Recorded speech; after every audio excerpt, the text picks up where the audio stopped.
Alors, je m'appelle Paul Robach. J'ai une formation scientifique en physiologie dans le domaine des sciences du sport. Et puis, je suis également guide de haute montagne.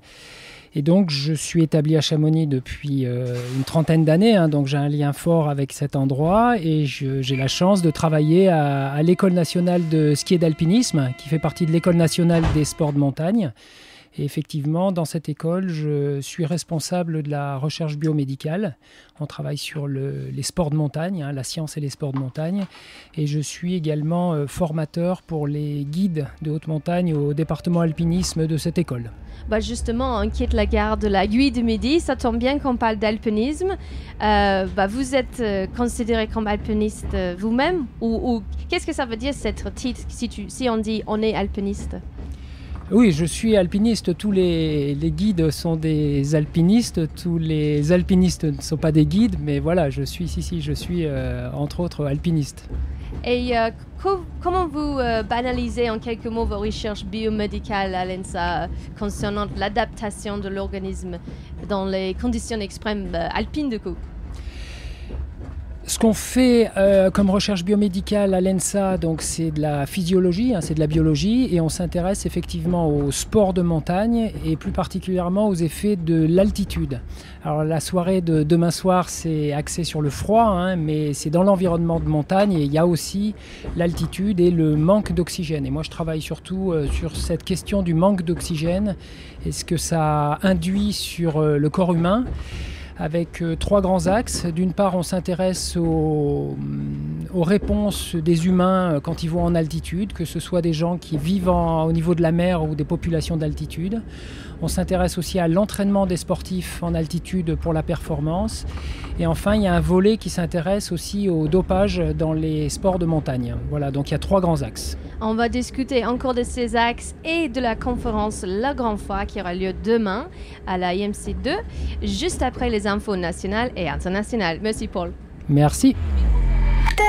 Pour nos auditeurs qui nous rejoignent maintenant, je rappelle que nous sommes en direct du Mont Blanc Express.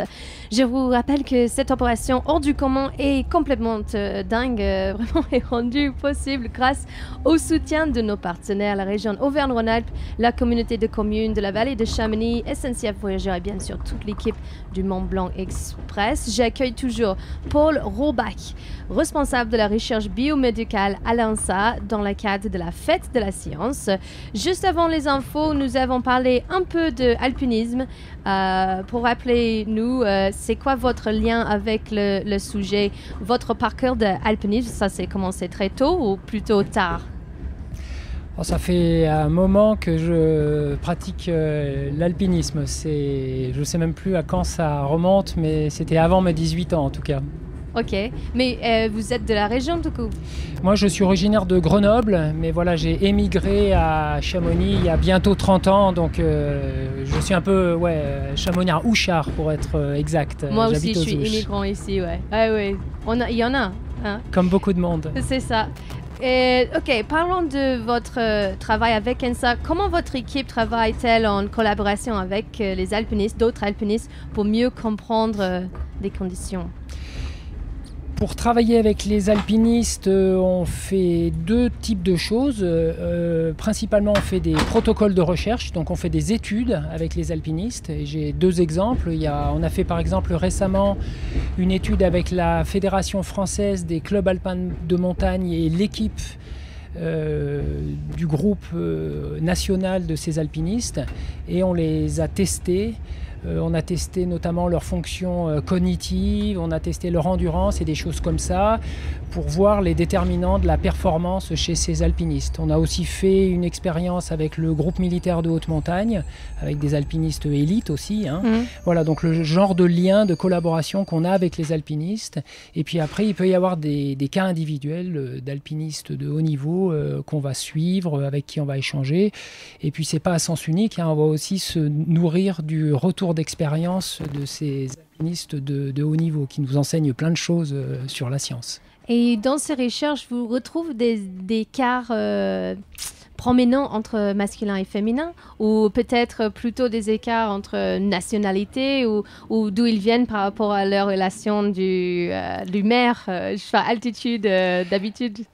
Alors, le travail avec les alpinistes, on en fait, c'est une partie de notre travail de recherche biomédicale à l'ENSA, donc on n'a pas non plus une expérience absolue sur toutes les populations, voilà.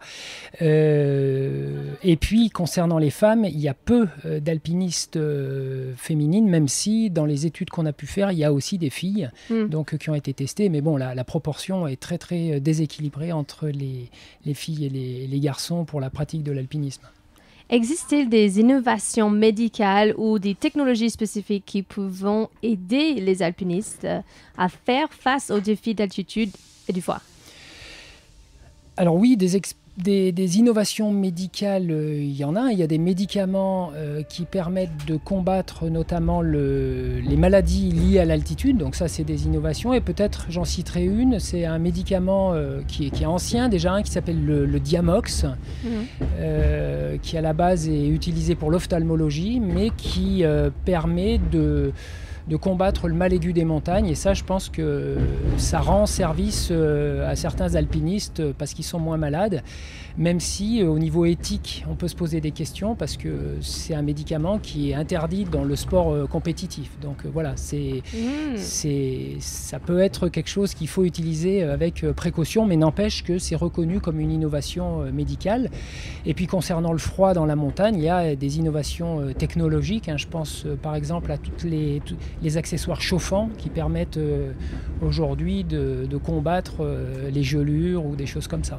Il y a d'autres sports, d'autres performances qui piquent un peu ces intels alors, ou peut-être ces médicaments. Je pense au Tour de France notamment.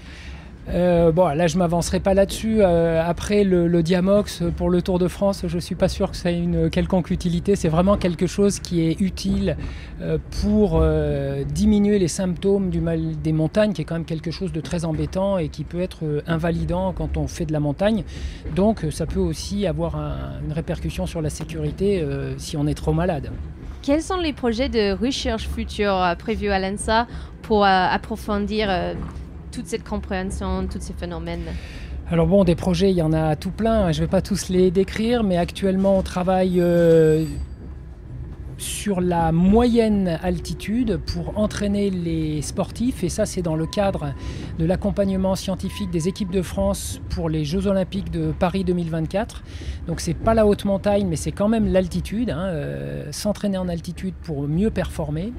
Et puis après, sinon, on s'intéresse aussi aux effets à très long terme de l'altitude sur des années et voir ce qui se passe sur la quantité de globules rouges qu'on fabrique quand on est en altitude. Ah bah c'est parfait de parler de globules rouges. Nous sommes Globule Radio et on est nommé pour. Alors merci pour le responsable de la recherche biomédicale à l'ENSA. Je tiens à vous rappeler que la conférence Ambiance Grand Froid rencontre avec Paul ainsi que Lise Billon, guide d'haute montagne, et le médecin-chef Cyprien Brouillon, j'espère que je dis bien son nom, spécialiste de froid extrême à l'IRBA, aura lieu ce vendredi soir. C'est animé par le journaliste Sébastien Voineau. Et votre présence est bienvenue. L'événement se déroulera à la IMC2. Est-ce que vous avez d'autres choses à dire avant de nous quitter aux Zouches, Paul? Je vous souhaite une excellente continuation dans votre projet de podcast dans le train. C'est une super idée, voilà. Et puis, je vous dis à demain soir pour la conférence Grand Froid E égale MC2. Merci Paul. Non pas seulement le podcast, mais nous sommes en direct. Ça, c'est le vrai défi. Nous sommes en direct et ça a l'air de bien marcher. Oui. Ok. Bonne continuation. Paul qui part en vélo maintenant. Alors ça, c'est le Mobility douce en marche. On vous remercie pour votre présence et pour toutes vos recherches vraiment essentielles dans la haute montagne ici à Chamonix. Merci et bonne journée à vous.